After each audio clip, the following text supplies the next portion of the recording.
Welcome back to Razi's BattleTech Primer. This episode, Heavy Mechs.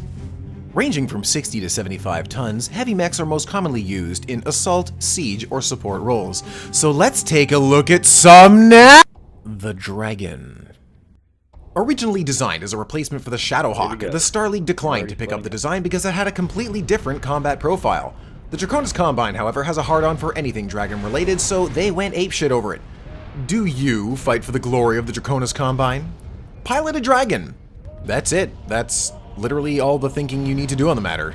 For every command in the Combine, there are several of these damn things. A decent line mech, but not really much more than a 60-ton Centurion. For my money, take the Centurion. The Quick Draw. The 60-ton Quick Draw was also conceived as a replacement, this time for the aging defense platform, the Rifleman. But it too was a misfire, for the same reason, a completely different payload and capabilities. While it never caught on for anti-air support or suppression, it found a home as a decent enough brawler. Its Achilles heel, however, was its Achilles tendon. Fragile ankle actuators and lackluster performance saw this design relegated to reserve command and mercenaries right from the start.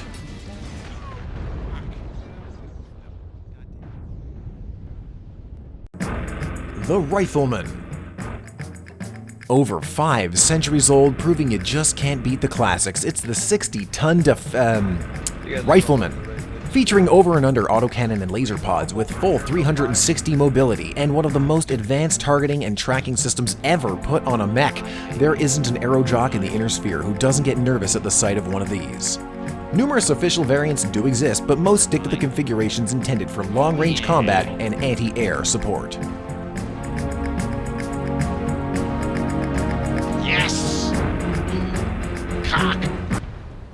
Damn it. Damn it. Up. Oh, whoa, buddy. Okay. And I'm good. I'm fine. I just need a little bit of a lay down. The Catapult. When the Terran hegemony needed a new heavy battle mech, Hollis Incorporated offered its first ever design, a 65-ton support platform they called the Catapult.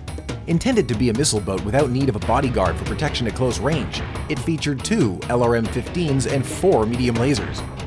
Combined with its jump jets, this aggressive and mobile heavy mech became a well-loved design. Lack of proper arms kept it out of close-range combat or salvage and loading duties, but a variety of different support loadouts have nonetheless secured its place in combat history. Plus it can do this neat flappy thing with its doors. So there's that. The JaegerMech. This big, ugly son of a bitch was built to try and address the shortcomings of the Rifleman.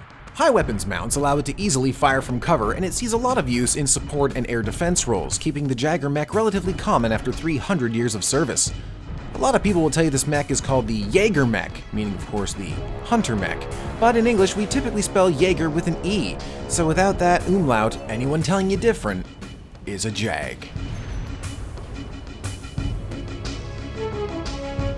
The Thunderbolt.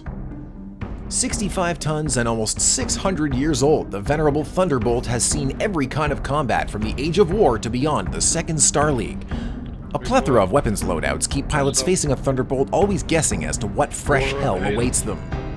Positively ancient and technically obsolete, there is still an allure that keeps mech warriors in awe of this inelegant behemoth. The Archer.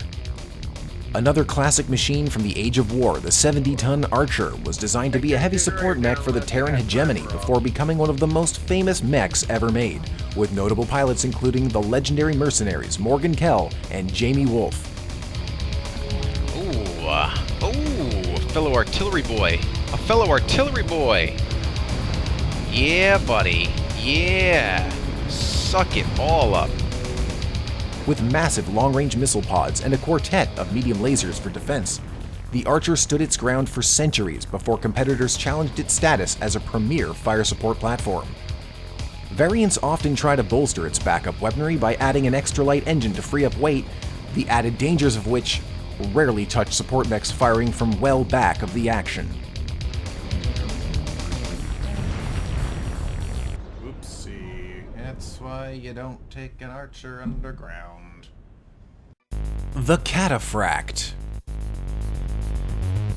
The Capellan Confederation, Space China, needed a new heavy mech at low expense, so the 70-ton Cataphract was cobbled together from available surplus and put into mass production in 3025, making it one of the first new battle mech designs in centuries.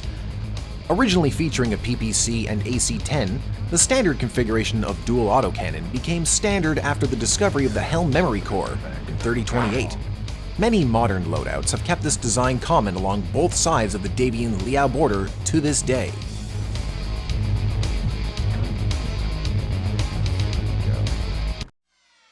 The Grasshopper. Light mechs have a way of causing big problems for slower opponents, which is why the 70-ton Grasshopper was developed after the Star League Civil War. With good speed for its weight, jump jets, and loadout centered around the laser vomit strategy, it excels as a hunter-killer for enemy scouts. And that's really about it.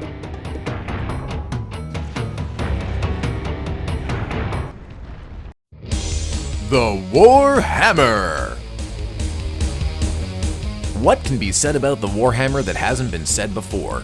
This 70-ton icon of the battlefield boasts a broad array of weaponry to suit any range and opponent, and enough armor to withstand punishment of almost any kind. It is the personal favorite of countless mech warriors, including Natasha Kerensky, the Black Widow herself. It also features a powerful searchlight that can be tied to its targeting system to ensure no targets go unseen.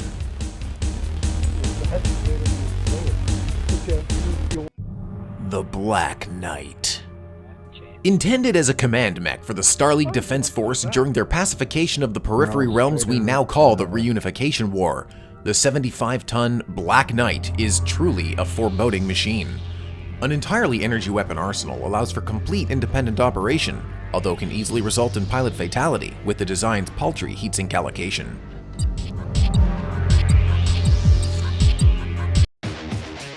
The Marauder. Currently produced by 9 companies, though originally built by General Motors, the Star League 75-ton Marauder is known far and wide as one of the greatest battle mechs ever devised. Whether the standard MAD-3R model or any of the other common loadouts, Marauders specialize in direct-fire weaponry and a steady advance. Its silhouette is feared by mech warriors of any stripe. The Orion. Last on our list of common heavy mechs is none other than the weapon of choice for the great General Alexander Kerensky himself, the 75-ton Orion. Built by the Terran Hegemony in 2456, it was the first heavy mech ever made and remains in common use to this day. It features a variety of weapons, lasers, autocannon, and missiles, so that it can meet any threat. It may not be stylish, but as a Dirty Leaf would say, if the women don't find you handsome, they should at least find you handy.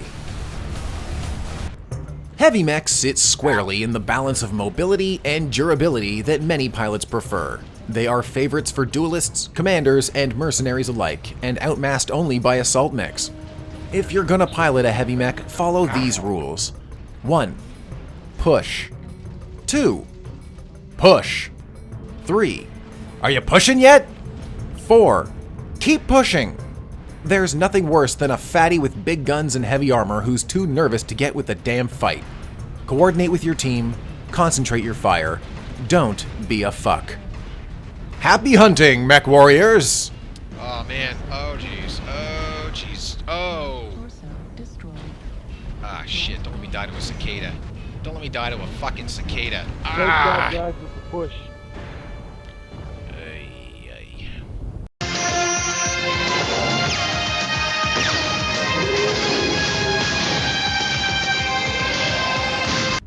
Left. Good job though, guys. Nice comms.